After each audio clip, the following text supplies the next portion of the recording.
Akan menceritakan tentang perjalanan hidup saya dari saya kecil sampai saya dewasa, bahkan sampai saya jadi orang tua. Di masa kecil saya sekolah SD itu di SD Negeri 3 Purwasaba, Kecamatan Mandiraja, Kabupaten Banjarnegara. SMP saya sekolah di SMP Negeri 2 Mandiraja, Banjarnegara. Dari lulus SMP saya sudah mulai beranjak menjadi anak ABG, belum dewasa tapi menjadi anak ABG. Itu masa-masa sekolah saya di SMA itu sudah mulai berliku-liku, sudah mulai enggak karu-karuan. Saya dari sekolah SMA kelas 1 dulu sudah boleh dikatakan nakal. Kenakalan saya pasti membuat hati orang tua saya itu tentunya sakit dan kecewa. Kenakalan saya di waktu itu ya masih tergolong kenakalan remaja. Di situ saya sering berantem, sering tawuran antar sekolah, tawuran antar kampung, minum minuman keras. Kelas 1 saya sekolah di SMA Negeri 1 Kelampok.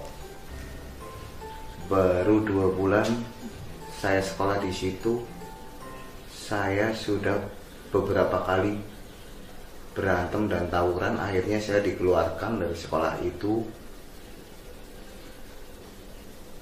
Saya dipindah sekolahkan oleh orang tua saya ke Purwokerto, di SMA Negeri 4 Purwokerto. Di Purwokerto saya tidak semakin baik, tapi justru semakin nakal. Dari kelas 1, kelas 2 saya di Purwokerto, dan akhir kelas 2 saya terlibat lagi berantem tawuran antar sekolah. Pada waktu itu saya tawuran dengan anak STM waktu itu, dan saya akhirnya pindah sekolah lagi. Saya kembali lagi ke kota Banjarnegara. Saya pindah ke SMA Negeri 1 Purwonegoro. Pada kelas 3 saya pindah di SMA Purwonegoro sampai saya lulus di SMA Negeri 1 Purwonegoro.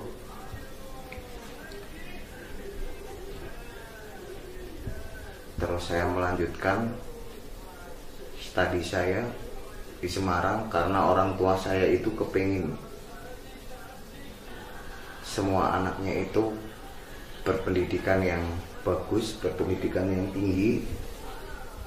Setelah SMA saya melanjutkan kuliah di Semarang, dan di Semarang itu saya belum bisa menjadi baik, tapi malah lebih parah lagi.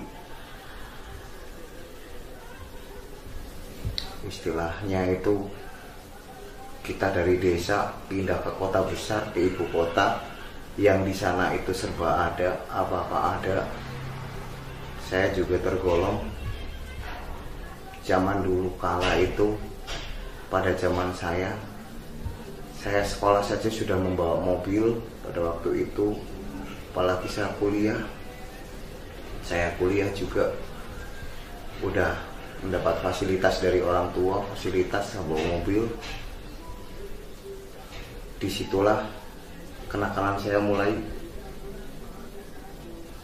Kenakalan terbesar saya itu pada zaman saya kuliah. 4 tahun saya di Semarang. Saya skripsi tidak selesai-selesai, kurang lebih saya 8 tahun, mungkin ada 8 tahun dari saya lulus SMA masuk kuliah sampai saya kuliah 4 tahun.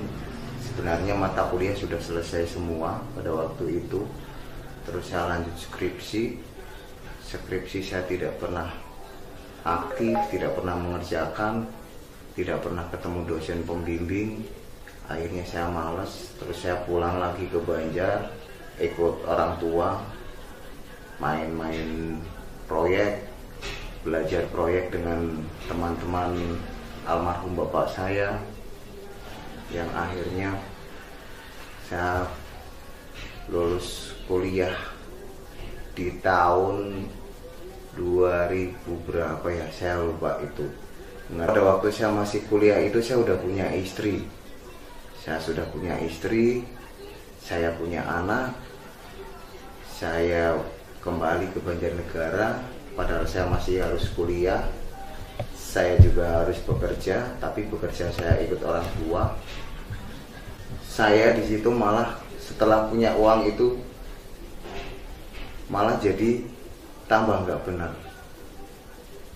Berasa tiap hari itu karena bisa nyari uang sendiri, ketemu teman-teman tetangga sini, lingkungan yang tiap hari kerjanya saya cuman minum terus, bahkan masih juga berantem padahal sudah dikatakan sudah tua loh, sudah punya anak.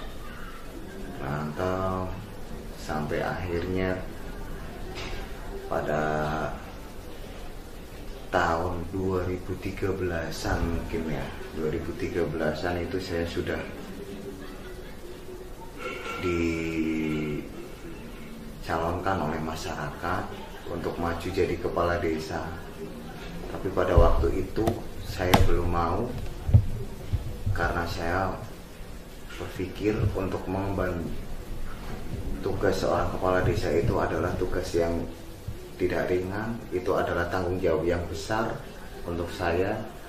Pada waktu itu saya belum berani untuk mencalonkan diri jadi kepala desa, padahal masyarakat sudah menginginkan kalau saya itu menjadi kepala desa.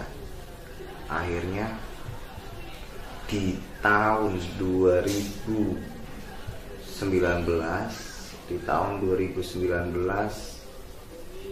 saya mencalonkan diri jadi kepala desa karena dukungan masyarakat, karena dorongan masyarakat. Mereka semua dari kalangan masyarakat kecil, masyarakat menengah, masyarakat kelas atas di kampung saya itu juga, di desa saya itu juga mendukung secara lahir batin. Jadi mereka itu tidak pernah ibaratnya mendukung itu cuman lahirnya saja, itu tidak ada, tapi mereka semua mendukung lahir batin. Bahkan saya bisa terpilih menjadi kepala desa dengan kemenangan yang mutlak, kemenangan terbesar dibanding pemimpin-pemimpin atau kepala desa yang sebelum saya. Perolehan suara saya itu menang di atas 1000 jiwa pemilih. Mungkin dari saya cukup sekian dulu. Itu adalah sekilas tentang cerita hidup saya. Kalau diceritakan semua mungkin bisa 1 bulan nggak selesai. Kurang lebihnya saya mohon maaf yang sebesar-besarnya. Akhir salam, wabillahi taufiq wal hidayah. Wassalamualaikum warahmatullahi wabarakatuh.